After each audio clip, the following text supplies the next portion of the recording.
Bom, mas é realmente importante o que estamos aqui a ver esta noite, porque se percebe claramente que não se pode continuar a empurrar este problema, não é? Exatamente. Vamos ver com os 4 mil milhões agora como vai ser. Exatamente. Vai ser com mais um ano, tudo indica que seja com mais um ano. Quer dizer, já estão a fugir.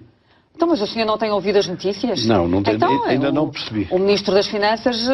Você é que convida aqui os ministros, essa gente, você é que sabe disso. Não, o que está em cima da mesa é mais um ano para corrigir o déficit orçamental e mais um ano para cortar os 4 mil milhões.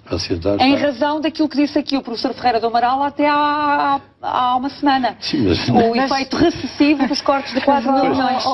Nós até podemos ter mais tempo para cumprir as metas do déficit, mas nós não temos mais tempo, aliás, estamos atrasados nas reformas ou nas medidas que são necessárias adotar para introduzir neste sistema o equilíbrio que é necessário. E, portanto, isso não se compadece com mais um ano. Com mais um ano, nem com mais 2, nem com mais 3. Há um sentido, digamos, eu diria que há um sentido de urgência para reformarmos o sistema que temos hoje com estas variáveis demográficas e económicas que mostram a evidência que este método de repartição por si só, seu único pilar de financiamento, não então, doutor, o que me está a dizer é que é urgente mexer na reforma da Segurança Social que está em vigor desde 2007. Sim, eu acho que é preciso introduzir novas medidas e fazer aqui uma série de ajustamentos para, no fundo, não é corrigir a demografia, porque essa não se corrige. De facto, vamos ter menos nascimentos, vamos viver mais tempo, e são dados, como diz o Dr. Medina Carreira, mas é com base nesses dados que nós temos que pensar como é que nós vamos repartir o esforço contributivo entre as várias gerações e como é que nós vamos repartir, no fundo, os direitos e as pensões entre as gerações ativas e as gerações... Mas alguém tem resposta para essas grandes perguntas? Não, até aqui a resposta foi ficando a dever. Dinheiro lá fora, ou cá dentro, mas dinheiro emprestado. Como os empréstimos acabaram, agora vai ter que ser com o dinheiro que existe cá. E é por isso que o problema se complica muito mais. Mas eu acho que hoje, se nós nos apercebermos do grande problema que é a demografia, que já se viu, já é um primeiro passo muito importante de esclarecimento. Sem dúvida, que é muito importante que as pessoas compreendam porque é que este sistema é um sistema que está em dificuldades, digamos assim, porque as condições demográficas e económicas são adversas a este método de A senhora há pouco fazia referência à relação entre pessoas que trabalham, população ativa, e pessoas que estão na situação de pensionistas, para se perceber quem paga o que a quem. Ora, o gráfico seguinte mostra-nos essa relação entre a população ativa e pensionistas. Vamos analisá-lo. Exatamente. Também podemos, portanto, verificar neste período de tempo que a relação entre a população ativa e pensionistas se tem vindo a deteriorar.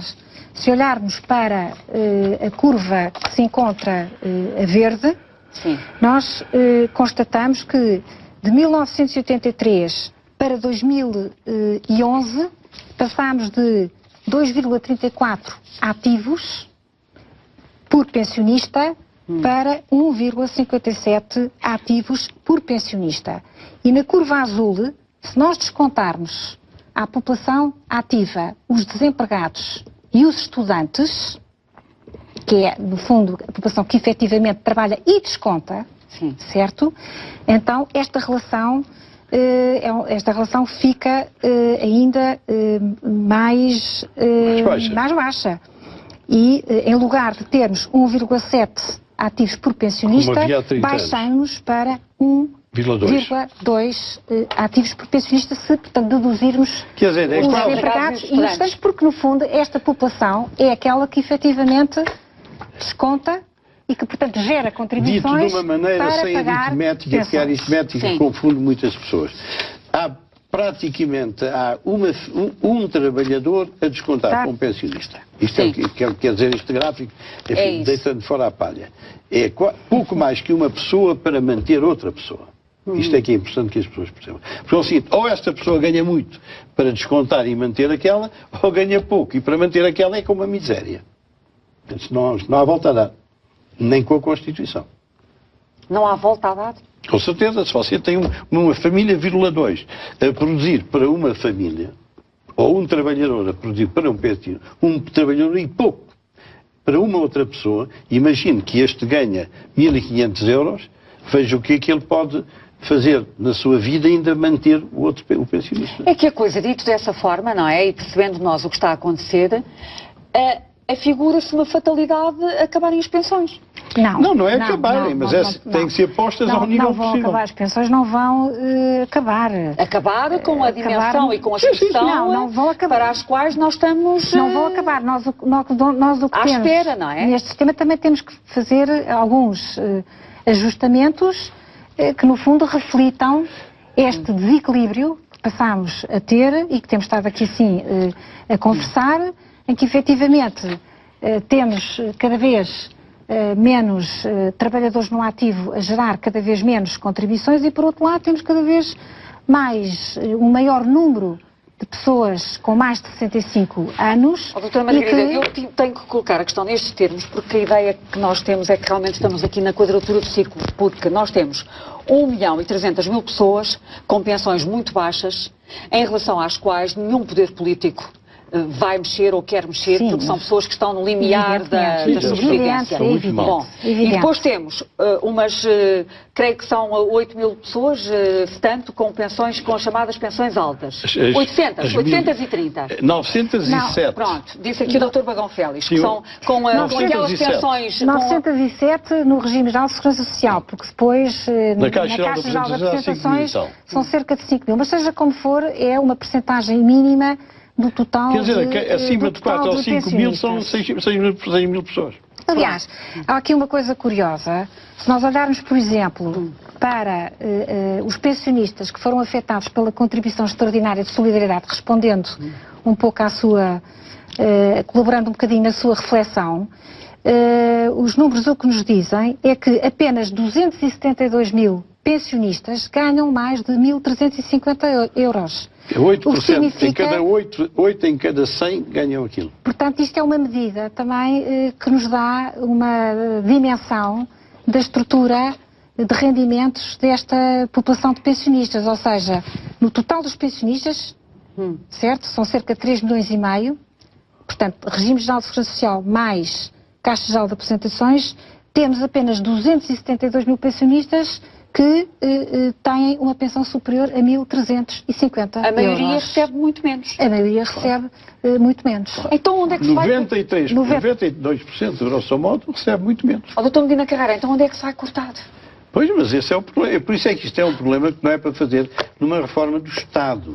Isto é um problema para fazer tranquilamente, sossegadamente, discutidamente e com a verdade toda em cima da mesa, não é com aldrabices. Este problema é muito sério. Nós estamos a falar do problema mais sério deste país. Porque se nós já temos estas manifestações com alguma frequência e com alguma dimensão, o que impede que seja pior é este Estado socialzinho. É este Estado socialzinho. Se este Estado socialzinho abrir brecha, então é que se enche o terreno do passo 30 vezes. É muito importante que este Estado social seja preservado e não seja, digamos, contaminado, digamos assim, enfim, pelos níveis de ajustamento a que estamos a assistir em muitos setores. Evidentemente que é um setor que já está também a sofrer os seus cortes, quer nos cortes do subsídio de férias e do subsídio de Natal, quer na contribuição extraordinária de solidariedade, quer ainda no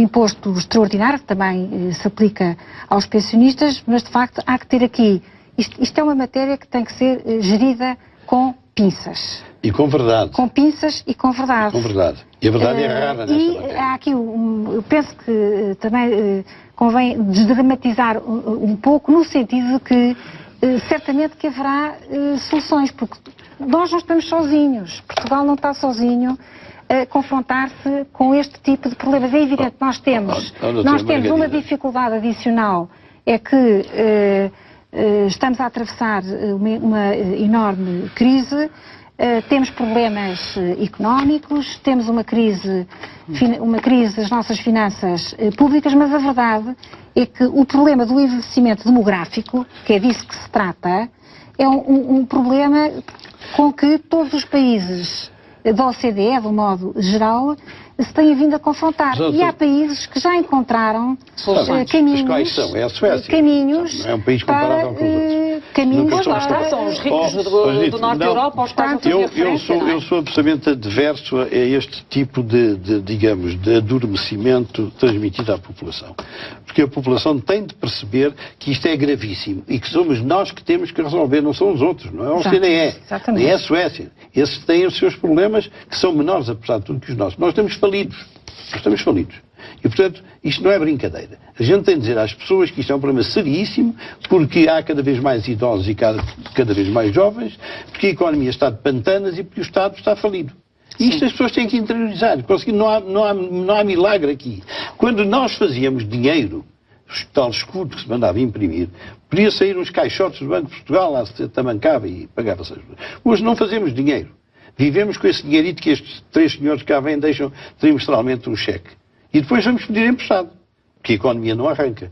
Portanto, o problema é da maior seriedade.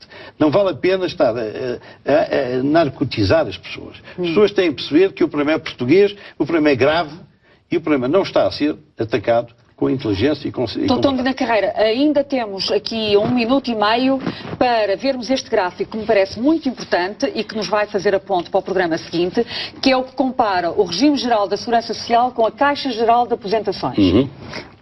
Isto é um flash, digamos assim, com alguns indicadores que nos permitem perceber o que é que isto mostra? Comparações... O gráfico é um bocadinho confuso porque tem muita informação. Qual é a mensagem que está aqui? A mensagem que está aqui é que... Há aí uma síntese numérica há aqui uma no guião que é fácil de ver. Sim. Que é, em vez de... Portanto, o que é que podemos retirar daqui? Eu gostava talvez de pegar no indicador da pensão média. Sim. Estes valores foram retirados de contas oficiais e, como nós podemos verificar no mapa, a pensão média da Segurança Social apresenta o montante de 481 euros, contra uma pensão média da Caixa Geral de Aposentações com 1.283. 3 vezes mais. 3 vezes mais. Mas há aqui uma pequena, não é uma nuance, mas uma correção que importa fazer, é que esta pensão média de 481 euros não inclui exatamente todos aqueles complementos sociais e pensões sociais que são financiadas pelos impostos. Portanto, se nós retirarmos essas pensões para que os números possam ser comparáveis, então, em lugar dos 481 euros, nós temos cerca de 700 euros. Portanto, são 700 euros de pensão média que comparam com 1.283. Muito rapidamente.